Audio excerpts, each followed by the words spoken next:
it began a year before. I went on a vision quest, and I was struggling with a lot of stuff. You know, I'm a combat vet as well, and you know, I was married, and so when I came back from war, you know, all that fell apart. I was ashamed of myself because I was in a war that I didn't support, but I had to do my duty, and I fulfilled that with honor. But and the war was very it wasn't right, and so I didn't support it. But we came home alive, and I came home with a lot of guilt because of a lot of comrades that passed away there, got killed there. So I went through a lot of transformation, PTSD issues, and I lost my. I was married at the time, and you know we that broke apart, and I understood that, and I respected that because I knew I changed, and so, but the part that I needed to deal with was the PTSD and the aftermath of losing a marriage and things like that. So I went back to our traditional ways, and it was the elders that really picked me up and showed me what a how to get unstuck and taught me things like that. And through my own experience as well, that taught me how to come out of these things and to understand the changes that the evolving that I was going through because I was confused too, and I was at a crossroads and spiritual awakening, and I was getting stuck because I didn't have any understanding. But these elders taught me, and these spiritual ways taught me, and I went on a vision quest, and it was told to me when I was really in a bad depression, and I was standing in the middle of a ditch crying, and I was sitting down, and somebody picked me up. So when I turned around to thank them, there was nobody there. And so I went home, and then I had a dream to go on a vision quest to prepare for 1 year. So I prepared, and then when that year came, I went on a vision quest.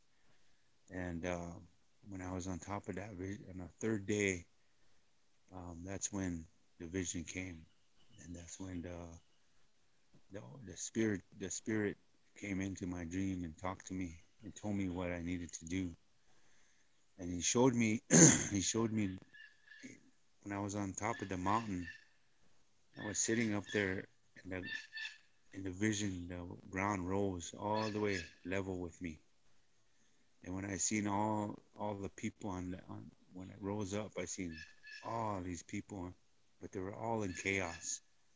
All of them, all chaos, and it was despair. The feeling was despair, and it was a war, and it was all of the whole world, and it was everybody was confused and lost, and the way I feel like it is now.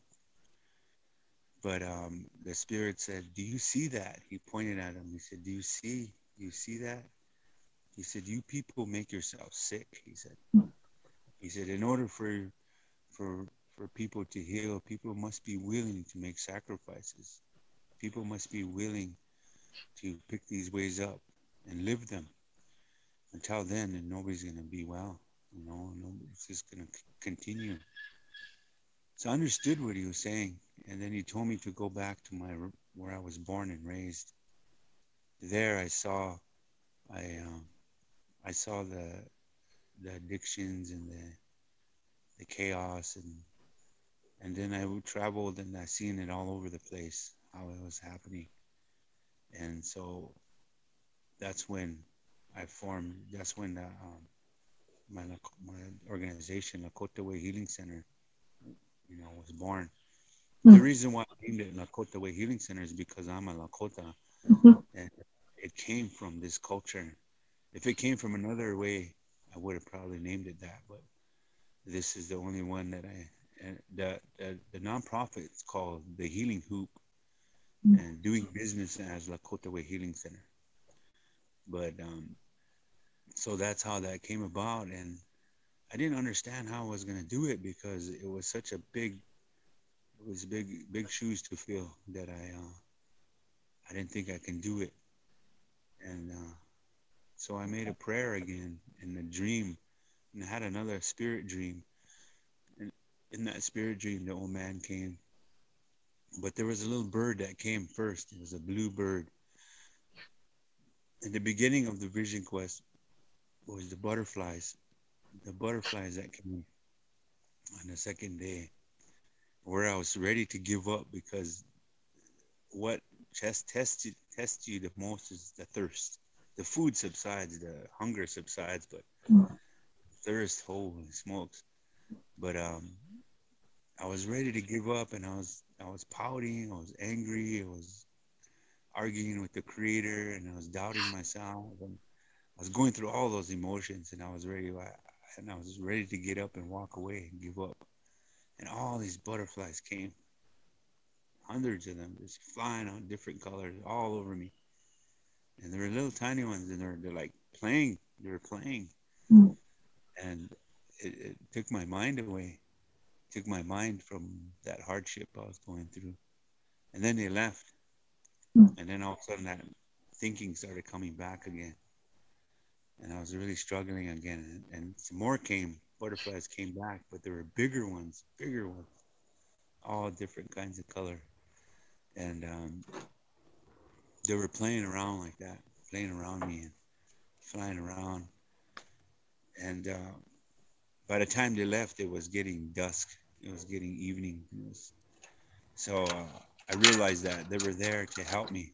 They were there to help me and take my mind away from that kind of thinking. And so they really helped me. And when I was a little boy, when I was a younger boy, my grandma told me that. She said, I said, look at, there's a butterfly. And she said, those are Creator's warriors. Those are God's warriors, she said.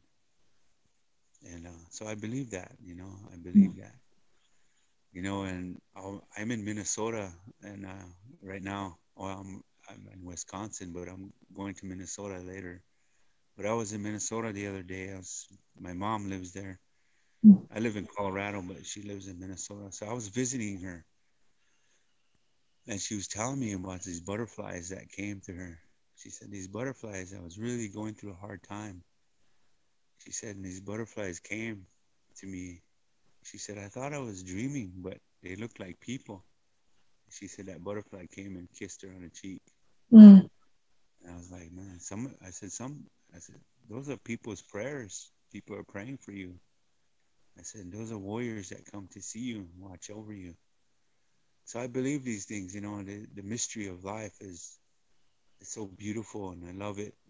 But we as humans, we're taught, we get stuck in a construct. We're put in a construct where we're only made to believe it's square. And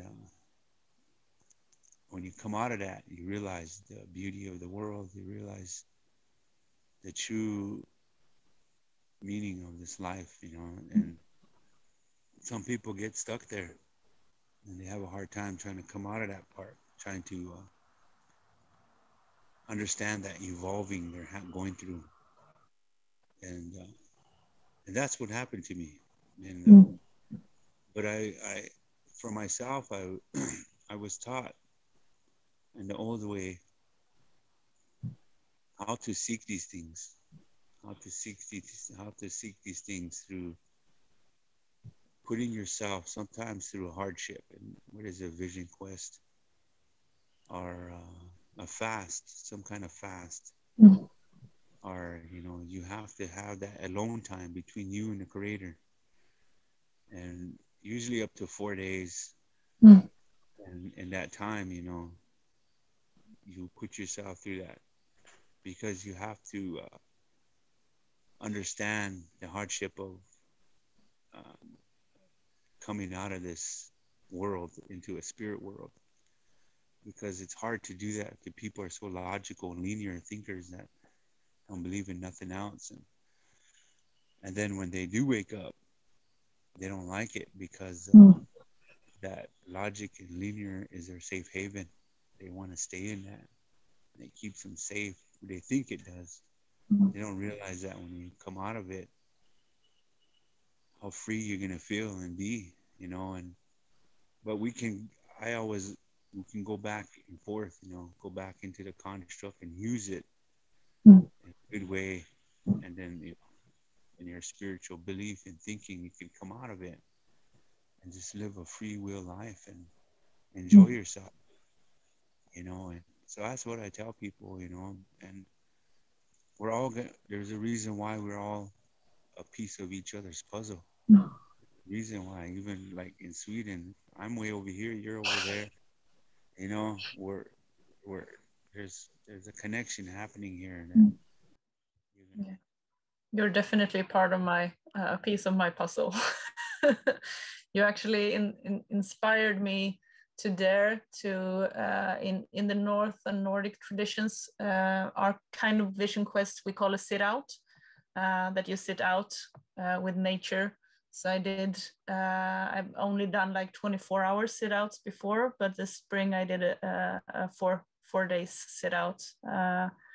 I still drank water, but fasted and sat alone, and it was the most fundamental experience I've ever had. So thank you so much for that too. Yeah, you should try it with water. Just do 2 days without, and and it's another level. Yeah. I can see and I feel it when you talk about it, that there's another level of letting go of control and really giving yourself over to the universe, and trusting it in another level. So yeah, I think after this conversation, that will be what I will start to prepare for, probably for next spring, to do the fast without water as well. Good. Thank you. Good.